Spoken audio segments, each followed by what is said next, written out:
the mindset. Like, you got a weak mindset, because you shouldn't be worried about somebody's opinion. At them, hey, bro, I'm not telling you like that. Like, you do you, but one day you gonna meet the wrong motherfucker, and he gonna punch you in your shit. There's a couple Corritos I be bumping. I don't know what they saying. I have no idea what they saying. Man, fuck Donald Trump.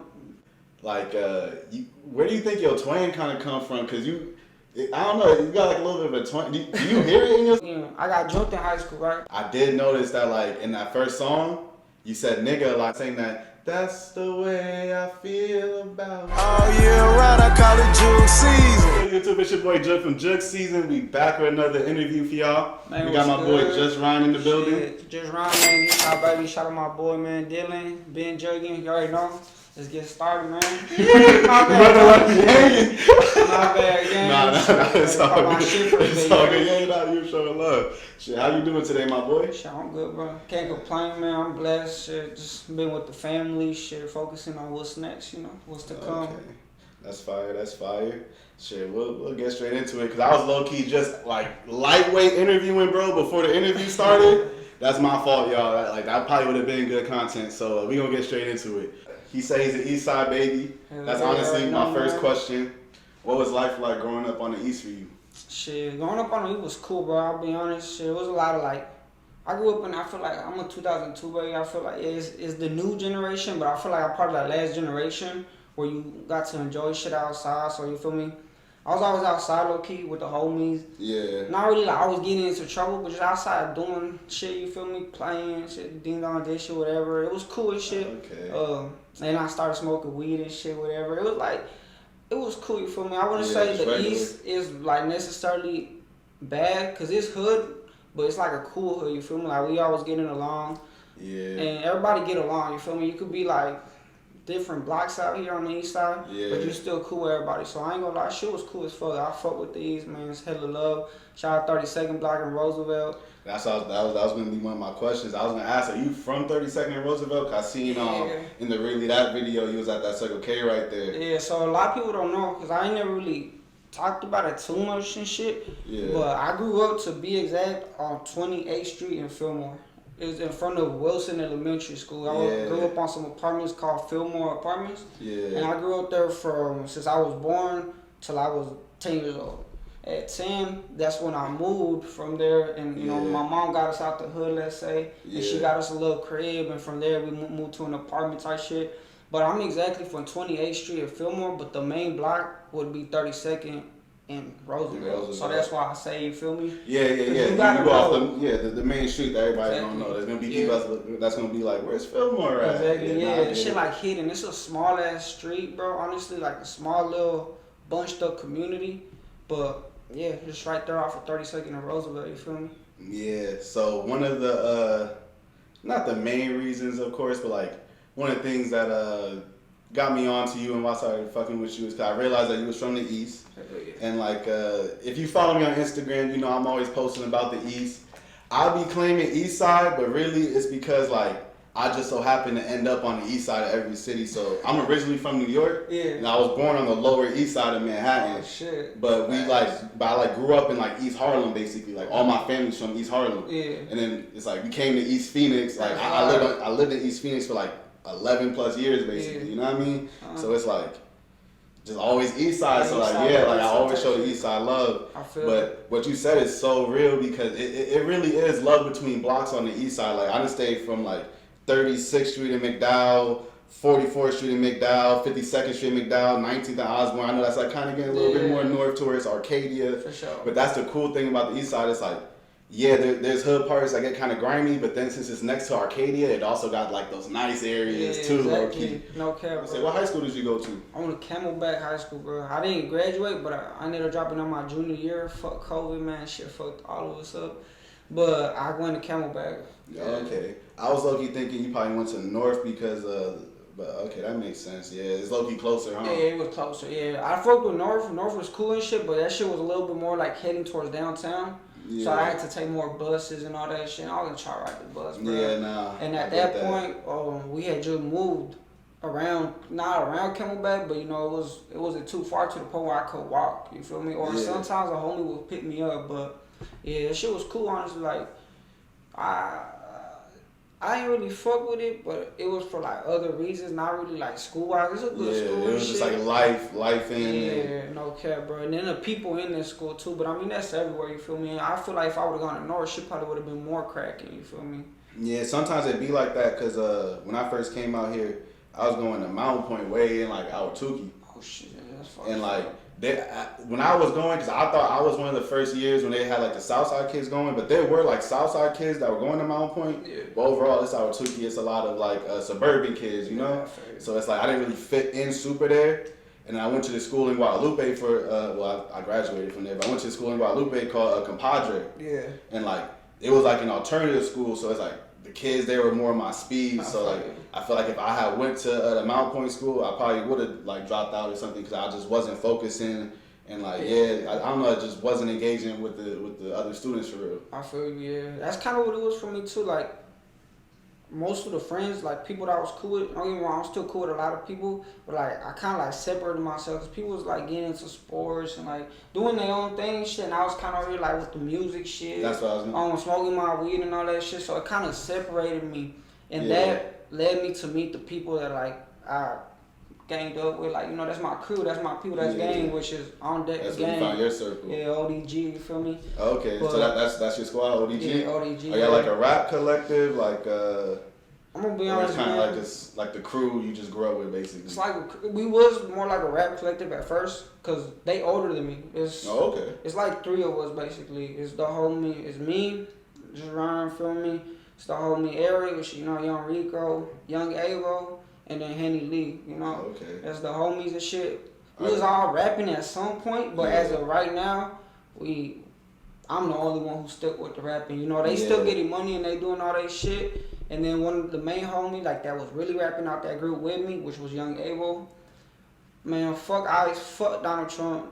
They deported, bro, man. Geez. He ain't from here, you feel me? He from Mexico, so bro. I know it's not exactly free, bro, but shit, free, bro. You know what I mean? It is free, bro. Cause look, bring him back. Yeah, they sent bro to his home country. Yeah, his home country. That's what y'all always send him back to his home country.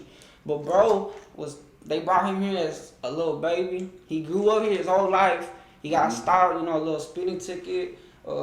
And they sent him back to a place where he hasn't been to his whole life. He may be from there, but man, he ain't really from there. Like he don't know nobody. He don't got no word. His family, like I get it. It's like with me, like I have people that be like, oh, like will you ever go back to New York and stuff? And I'm like, I'm not a New Yorker no more, gang. Like I've been here since middle school, like the last years of middle school, but like still, like I went to high school here, and I feel like where you went to high school at is low key where you from, cause like those are the most formative years, and it's like, bro, been here since a baby, so it's like this is home, bro. Like that shit's crazy, bro. Shit's fucked up what's going on in this world right now, in this country, shit to be exact. But so right now I'm the only one really like rapping, like I was saying. Yeah. But shit, we still gang. That's still my brothers for life. And we still rocking, and they low key, you know, one of my main supporters in this rap shit. So I'm always, you know, rock with that shit. Nah, you good. I was gonna say, were they the people behind you in that Really That video? At that Circle K? No, so... Okay, they look kind of older, that's what I was asking. The Really That people, that's shout out to homie Sesh, man. He's a producer. He's a producer from my block. So those are his people. Yeah. But he produced that song, Really That. So he's like, hey, let's shoot the video on our block where we grew up. And the homies put up on us with his Hellcat Durango. Yeah. So that shit was clean, you feel me? Fire, But that's the homie Sesh. He's a producer from out here in the valley. If you guys need beats, tap in with him. It's prod.sesh. You're always showing love for sure. Like, what I'll say is, bro, instantly, and this was not a topic I wrote down, but so the other day, like maybe a few weeks ago now, but when I went to get the ticket from you for the show, which in advance, I do want to apologize. I ended up leaving the show early. Yeah, I got this fucked up skin condition, bro, and like I had to go. I'm sorry, like my skin was itching. Your boy had the highs, y'all. I had to go. But yeah, like okay, I did look for you after my performance. I was like, man, where Dylan at? But I was like, nah, bro, probably has a show. I wasn't tripping, bro. Honestly, they pushed our show all the way back, so I didn't perform till 12. No, I did like realize. I tried to stick around. I went to like the corner. I was sticking around for a bit. I was like, oh nah, your boy gotta go. Nah, you good. But I forgot my train of thought with that. But long story. When I got the ticket, you pulled up, instantly showed love. Like it just felt instantly genuine and whatnot.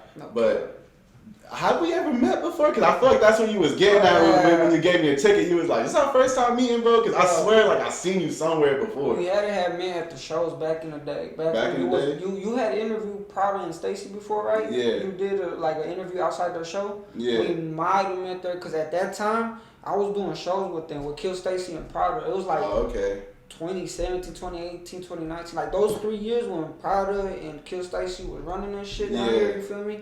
It was putting me on shows, and if not, then I was just going out to the shows. Because I was supporting, I fucked with the scene heavy back then. I mean, I still fuck with it now, but people say, like, oh, this shit grew, but they don't understand. Pre-COVID, bro, the Arizona, Phoenix rap shit, like, the scene, it was booming, bro. Shows, it was more together, man. We pull up to a crib, have, like, 5 motherfuckers who rap good as fuck, or 5 artists, you know, who popping their shit. And we just turn the fuck up all night, bro. They do a whole bunch of songs. Motherfuckers be sweaty, stinking, raging, smoking, but shit was turned, bro. It wasn't like, I feel like back then, motherfuckers was not trying to be cool. Now motherfuckers is trying to be cool. You feel me? This social media shit really running motherfuckers' heads. Cause you go to shows now, motherfuckers rather be in the bag, you know, cooling, looking cool, or they rather have all they people on stage. And in my opinion, like, shit. Make your people support you feel me? They on stage supporting you, but in reality, ain't nobody in the crowd. I feel like, you know, let's turn the fuck up. That's what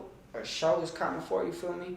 You could get a little real fucking video, make yourself look cool, but we need to get together more, you feel me? Do it. Bring them shows back in the old day when we was raging, we was turning up, motherfuckers start a mosh pit, you feel me? Yeah. Shit was dope. Those Valley Club parties, that probably is where I met you at. Because I got a vlog from one of those I did pretty good for back in the days. Yeah. They had like Prada, Vontae Mays, Kill Stacy, Slave Dame Flick. Well, I guess it's Avatar Flick now, but you know what I mean? Like the whole, that whole era, like that was really a point in time for sure. So getting back into the music a little bit, what was some of your early inspirations for making music? To be honest, like if I really think about it, and it's crazy you asked this question because my girl just asked me this the other day. She's like, "Well, what's your inspiration? Like, why you so into music?"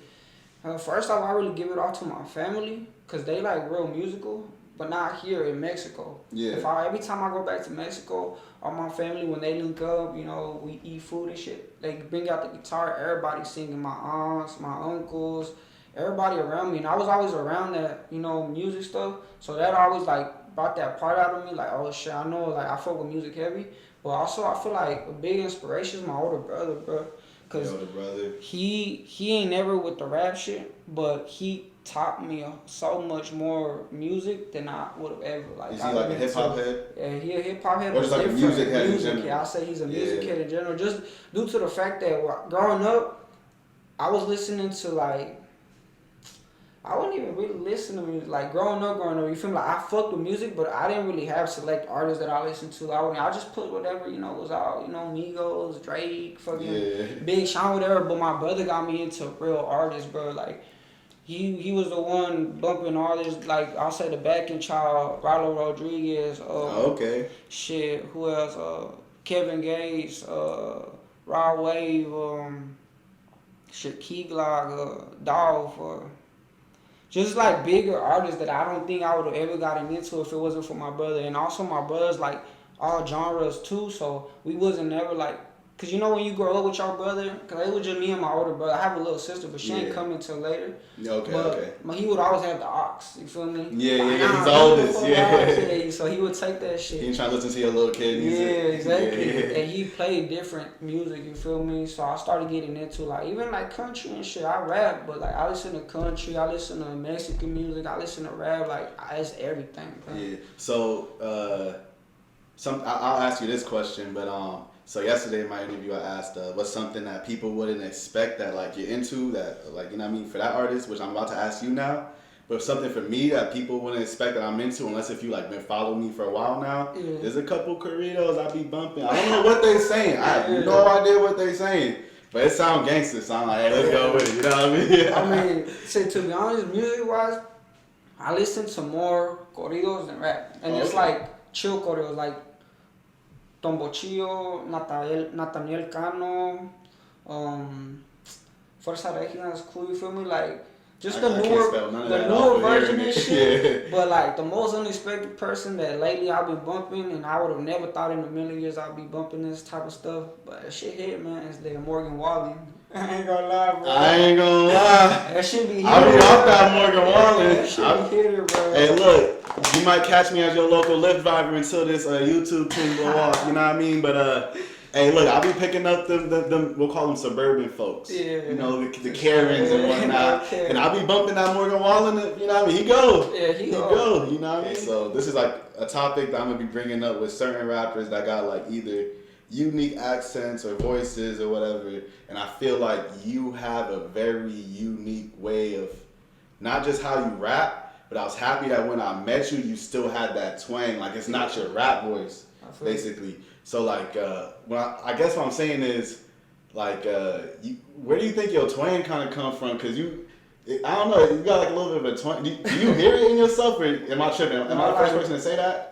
You ain't the first for sure. Oh, okay, for sure. The crazy part about that shit, look, in the most recent years is when I started like realizing like, okay, my voice is a little different. Cause ever since I started doing this rap shit a little more often, let's say the ending of 2024, I've been doing hella shows and all that shit. And motherfuckers, the first thing motherfuckers come up to me, bro, your voice is different. Like, where you from? You from the South? Or like, where you from, Texas? Or where you, they be telling me all that shit. And I'll be like, bro, I'm from here. I'm from Phoenix. If anything, I'm Mexican. You feel me? Like, I don't know. Like, and that's what I was thinking. I was thinking maybe it was like, is Spanish like your first language? Like that's what you speak at home? First language. I was thinking maybe it come from that. Like, it could be, but I really say, bro, it's the music. Okay. And the people I grew up around. When I moved from like the hood, let's say, I went to like more to like a little suburban spot. I told my mama got us out the hood type shit. I ain't gonna lie, man. My mama hard that. My mom did the same thing. She took us out with, she thought that shit was a bad environment, so fuck it, she put us somewhere better. I had a homie, man, and he came from Flint, Michigan. Oh, okay. I don't know if they have accents over there. I'm not sure. I don't think so, bro. But it is like they do have like an accent, but like. It's not like I wouldn't call it super country, but they do have like a little way of how they talk. You know what I mean? I think it could be being around him too, bro. Cause like growing up, we was so close, bro. Like from 7th to 8th grade, that bro used to come to my crib. Have like sleepover and shit. We smoke our weed. We go play ball. And I was around, bro, everywhere. Yeah. And he kind of has that thing, and I think how you let's say if you go back to New York and shit, it's gonna rub off you. It's gonna rub off you. You don't get the accent again. So I feel like that's where it started. Like people tell me I sound like I'm from Cali. Yeah. I listen to a lot of Cali music. Like we right next to Cali. You know what I mean? So it's like it makes sense. But I say that probably, but the music too a lot, bro. Cause like you feel me? You always listening to the same shit or even singing the same shit. You start going up around that shit too. Cause like I said, my brother was putting me on to all these different rappers and shit.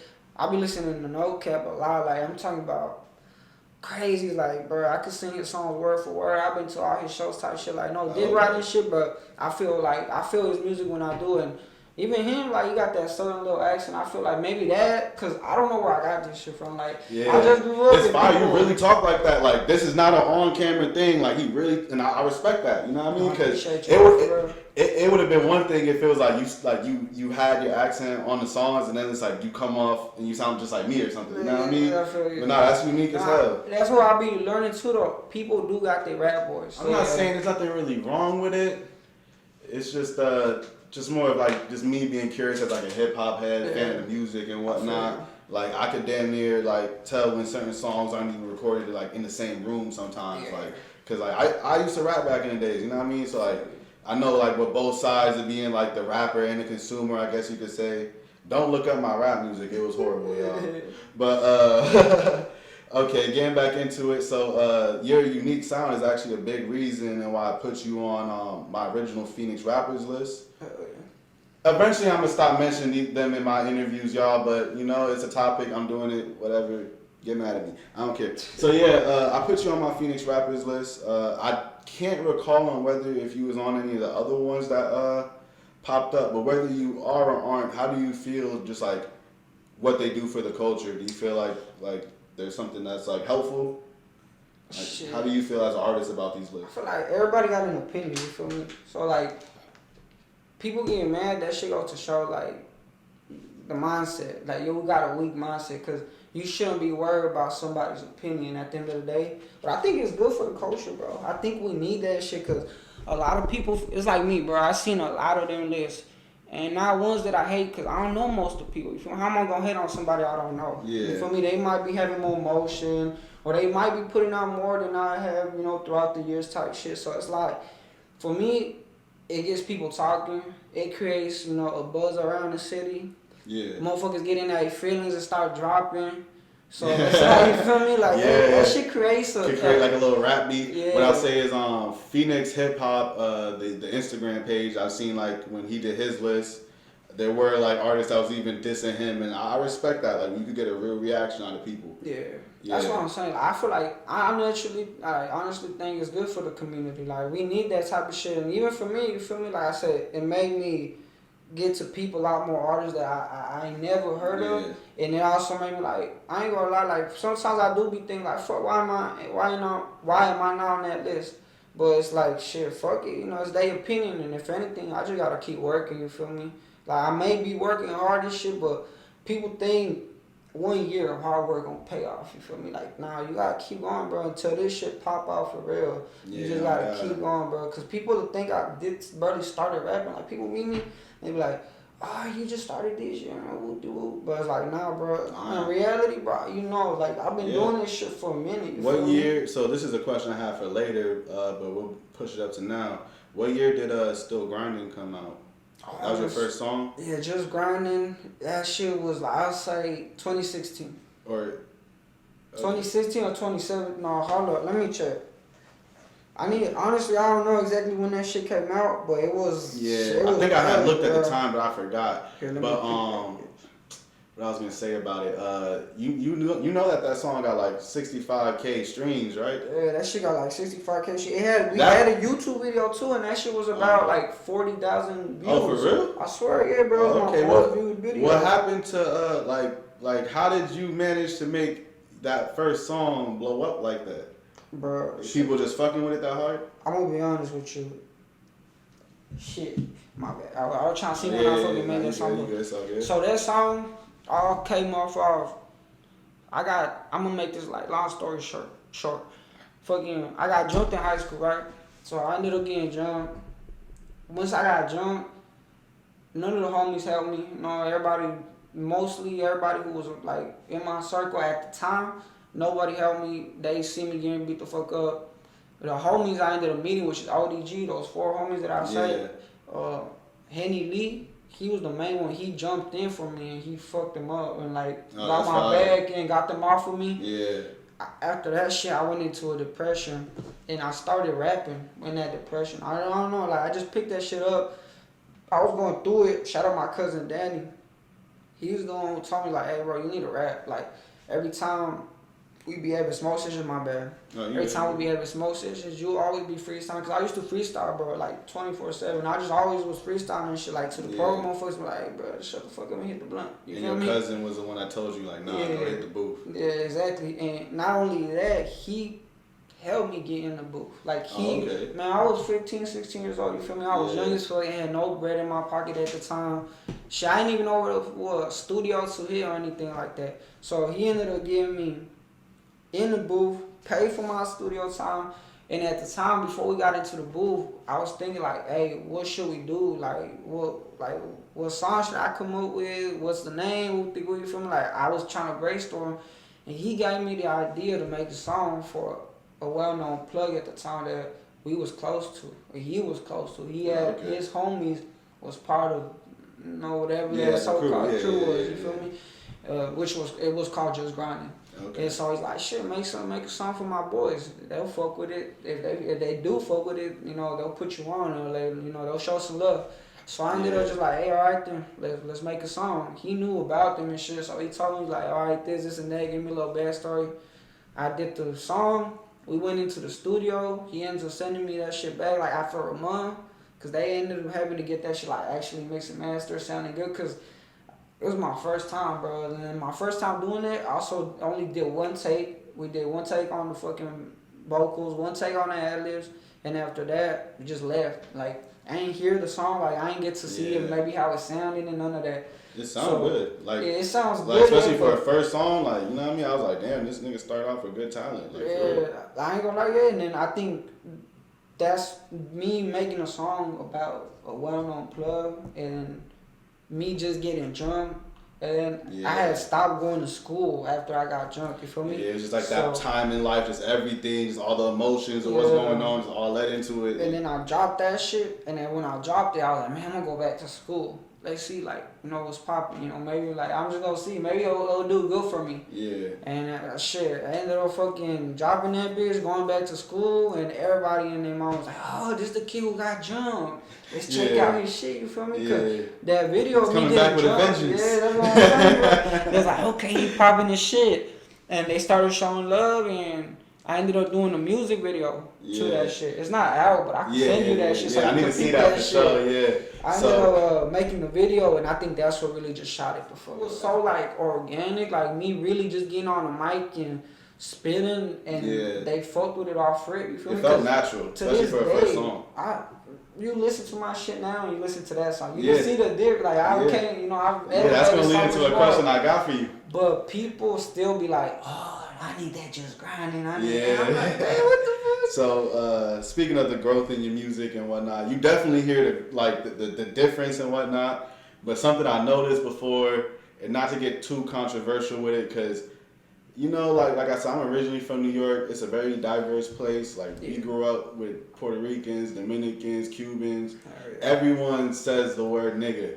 So, like, over the years, just like, you know, mainly in Cali and stuff like that, like the whole topic of like Hispanic people saying the N-word and stuff like that. I did notice that, like, in that first song, you said nigga a lot, and I would have never noticed it for the fact that I swear I never heard it in none of your newer songs. Is that something you like consciously kind of took out of your music, or out of your, like, you know what I mean? Like, explain that a little bit. I'm gonna be honest, back then I used to say the N-word all the time, bro. Like, I ain't gonna front. You heard that shit in my song, and it used to be part of my lyrics all the time. But as I got older, like, let's say the first 2 years of me making music, I would use it and everything. But as I got older, I started going through experiences in life where motherfuckers was telling me, like, shit, why you say that word? And you really get to think, like, shit, why do I say that word? You feel me? Like, I might have homies who's black. And like I said, I don't have nothing against people who use that word. Like, that's you, you know. I'm going to do me, you going to do you. I respect that. But I just ended up, like, real sitting back and thinking about it. And I'm like, bro, ain't no need for me to say that in my raps, you feel me? And I had OGs from my hood tell me, too. It's like, hey, bro, I'm not telling you like that, like, you do you, but one day you gonna meet the wrong motherfucker who ain't gonna want you saying that word, and he gonna punch you in your shit. And I just thought about it, and what really, really, like, marked that is once my son was born. I was like, man, I don't want my son saying that shit. You feel me? Because the younger generation out there, that's all they say. And I ain't gonna lie, no hate, but a lot of, like, let's say I'm a Mexican. A lot of Mexican rap nowadays, all they say is the N-word. You feel me? Yeah. That's all you hear, that shit more than anything. And I also want, like, people to see, like, you don't gotta say the N-word to make a song. You feel me? That's what stood out in your music to me. Yeah. So, and, like, usually, like, any other time in life, I probably wouldn't have even noticed it or whatever. But just with the topic coming up, like, just throughout, like, the last couple of years and whatnot on the internet. And just, like, going back to this Just Grinding song, I was like, that's crazy. Like, I never heard this nigga say that. That's fire, though. That's what's up. That shows growth and maturity and whatnot. Okay, so going back into the music a little bit, 'cause I did skip a question because we got into another topic I was going to get to anyways. Your beat sample choices, or your beat choices in general, was it you that kind of got yourself into the sample lane, or was it like a producer? How did that come along? I think it was myself. It was myself, and a big part of that too, bro. It's crazy to say, but it's my shorty, man, my girl. Shout out to her, but her family, they like a lot of that old school music. Like, I can't really say the names off top because I was never into that type of music, but it's usually like them old school samples. Like, there was one point in time where my shorty always give me tips and shit, you feel me? I feel like personally my shorty got good music taste. And another thing too is like, shit, use your girl as like for opinions if you an artist, cause she like a listener too. You feel me? Like these females know what's up, bro. They know what's good music. Oh God. Is and women pay for tickets. Exactly. Artists out there, women pay for tickets. Yes, sir. They sure do, man. Exactly. But yeah, I always will be telling her like, what you think I should do? She's like, you should do sample beats. Like you should do this. She started showing me like I remember the first beat she sampled beat she showed me a couple years ago was the computer love. The computer. Yeah. And I was like, oh shit, that shit go crazy. That's fire, bro. that's fire. And she just started showing me more of the shit. And they'd be like, do you know this one and shit? She's like, yeah, I know this one. Like my family used to play that at the functions and shit. And once she showed me that, I started getting more into it. And every time like, oh shit, I need a sample. Like that shit makes me feel better when I get on the song. Like you feel that shit more, you feel me? God. Like, this is going back to like probably like the 70s. Really before, because I'm real into old school music. Yeah. But I don't be knowing what eras they from for real. That's like where my, I guess, not being from that era comes in. But if you ever remix anything Bobby Womack. Bro, that's what I was, there you go. That's Love is Happiness or something like that. No, there's a couple though that she showed me from Bobby Womack. Okay. That name sounds I don't think I know that song, but Love is Happiness. I got some shit on the way, bro. I got a lot of shit on the way with samples and like I'm trying to do a whole tape with the producer that's all sample beats, you feel me? That's fine. It's hard right now. You gotta find certain samples that you're able to post. Cause like if you don't get obviously you gotta get your sample cleared, but there's some samples that's cleared off already, you feel me? But I've been trying to get some shit put together here for sure with Bobby Womack sample type beats, shit, all type of different old school beats. I'm gonna see that shit coming soon. This is like a two-part question in a way. Out of all the features you did, like on other people's songs, what was your favorite feature? Like the one, where you feel like, oh man, he gonna have to do a hard-ass verse to get me on this song, you know what I mean? Like someone's song you feel like you just killed, like, you know what I mean? No disrespect to the artist, I gotta always throw that in, no disrespect to the artist, but like what's one song where you feel like you killed that feature for sure? I say for sure Migo. I don't know if you heard that one. Migo? It's a Spanish track. I didn't click on it, but I did see the cover art for it. It's I'm gonna keep it a buck. That's one. Yeah, honestly, like if you ain't never heard that track, go listen to it. Basically, that shit came up with the homie of Del Valle. Shout out to him, man. We was just linking up one day. He does interviews too. He actually interviewed me just like this type shit. That's fine. And we linked up, and he was telling me like, man, I make music too, and that same night, we just was like working and like trying to get shit together and like, let's get something, like let's get some shit popping. And he's like, you ever done a Spanish track? And I was like, nah, I ain't never done nothing in Spanish, but I've been fiending to do some shit. Cause my people always tell me like, you Mexican, do some shit in Spanish. My bad. And out of nowhere, homie, we spent all night writing that song. Shit, I had my hook ready already, and he was like, yeah, bro, I got a beat. He get the beat and he's like, yeah, hop on this bitch. And I was like, yeah, and we ended up doing that. But I feel like that's one of my hardest ones because it's jiggy, man. It go back to my Mexican roots. I do English and Spanish rap in it. Shit, I don't know. And I just feel like at the shows when we perform that shit get jiggy. Yeah, so I say that one. What was the favorite feature like from somebody else on one of your songs? Like someone you have featured on your song. What was your favorite feature? My favorite feature shit right now, say for sure Prada and the homie Trey Fly. I'll say Prada, but that shit ain't out. It ain't out. I ended up taking it down because that was one of the songs where I personally feel like I wasn't like at my fullest potential and I didn't fuck with it and I said the N word in it, so I ended up taking that shit down. But Prada done gave me one of my hardest features for sure. He had a hard ass verse, and then the homie Trey Fly, I put him up there too just because. He came to my studio session to record some shit. He records videos. He's an artist, but also a videographer. He slid through, recorded me. He heard the song I was doing. Like, let me get on that bitch.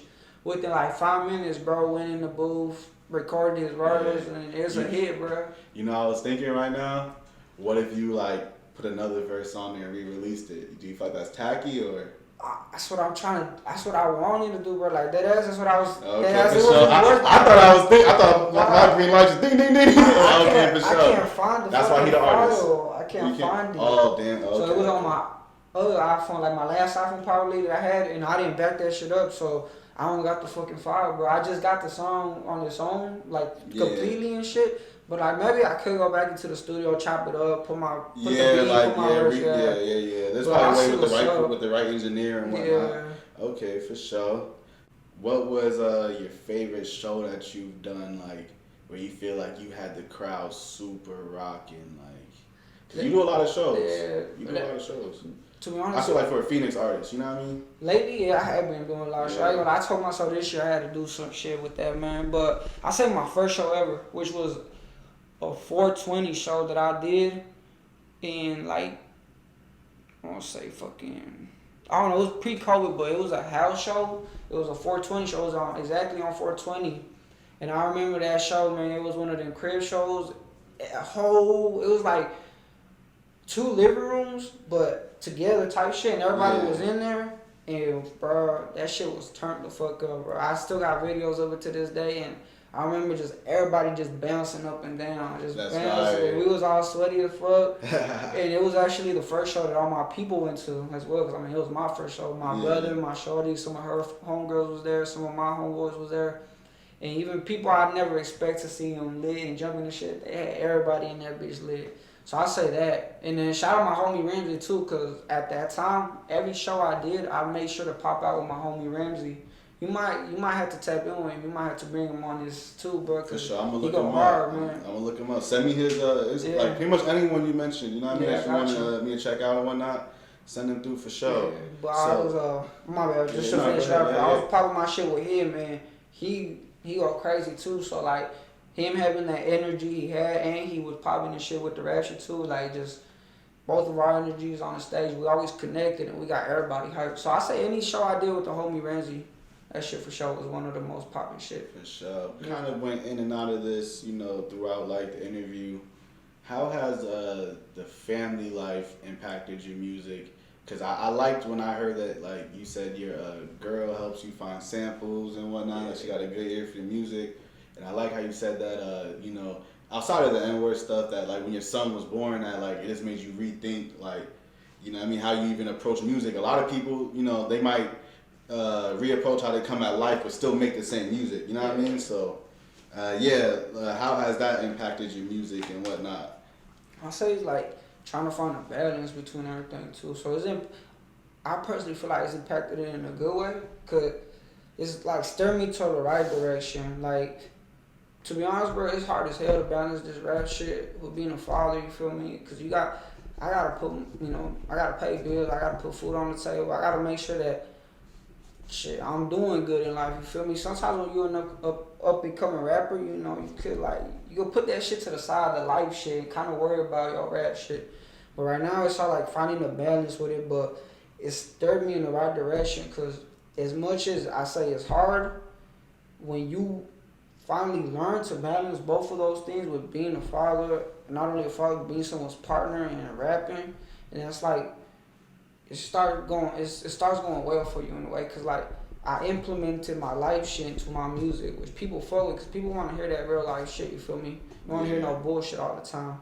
And then not only that, it also like put me on the right path as in like who my circle gonna be, you feel me? Like I started thinking of beyond the rap shit, like, yeah, I'm a rapper and I hate being like, I ain't a rapper, fuck that, like, you know, but you make music, but it's more like, shit, I'm an artist, man, like, shit, I don't even say that really I'm a rapper, feel me? Because, yeah, I rap and make music and all that shit, but it's the way I go about it, you feel me? Like, I'm really trying to, like, just do everything at once, and then, like I said, it's hard as fuck, but it's also impacting it in a good way, as in it stirred me into the direction I should have been since the start. Being around certain people, being around those who want to see me win, instead of just being around motherfuckers who, you know, say they get money, but on their ass and not really doing this and that. And then also, like, just my mindset, bro. Like, you know, like, usually rapper, you think a rapper be shit, talking about that hood shit, you know, like, on drugs, get into it like that. But there's more to it than that, you feel me? Like, you could be on that shit, and I give respect to whoever, whatever. If you getting money, you getting money. But I'm more like, I sat back one day and thought, like, how I really want my life to be with the music shit and out of the music shit. And I think that me being a father really helped that shit out. Yeah. It led me to how I'm doing right now. I don't feel like if I would not become a father, I still would have been on the same shit I was on before. Yeah, because now you're more conscious about what you put out into the world and the message that you're sending. Because now this message just ain't going to just the quote unquote fans or whoever. Yeah. Now it's like my kid is gonna hear what he's gonna hear this one day. Yeah, exactly. That's really what it is. That's because he do already hear my music, and yeah, he 3 years old. He a baby, but nah, they still smart as heck, bro. They still know what's going on, and eventually he's gonna get it. You feel me? He gonna get the message type shit. I'm not laughing at you. Yeah, I'm laughing at myself because I did say he not knowing what gender your Yeah, baby was. I'm glad. Yeah. I'm being messed up. He's like, she. It's more like leaving a message for him because he gonna grow up to listen to my music, bro. He is like, and that's what I want him to do. I want him to go back and listen to my music. Like, damn, my dad was hard. You feel me? That's fire. And if I'm saying a whole bunch of bullshit, it's like, you feel me? Like, what he gonna want to get into? What he gonna get from that? You feel me? Yeah. Like, cause there's more to it. Like, yeah, as a youngin', I feel like what you get into is like really gonna shape you. You feel me? And if I really like show him like, or you could do the rap shit, cause if he want to be a rapper, he could be a rapper, but he could go about it the right way too. You feel me? Yeah. Cause with this rap shit, bro, the people you around, the shit you, like you say, the message you giving out, that shit really matters, bro. Cause they gonna put you in positions you don't want to be in, and that's what's happened to me. And now that I keep my circle small, you know, I don't be rapping about no bullshit. And honestly, shit, I rap about my life. For me, I'm really rapping about what I live. I ain't gonna get on the mic and spit some bullshit or some false shit. So, you feel me? I'm a conspiracy theorist.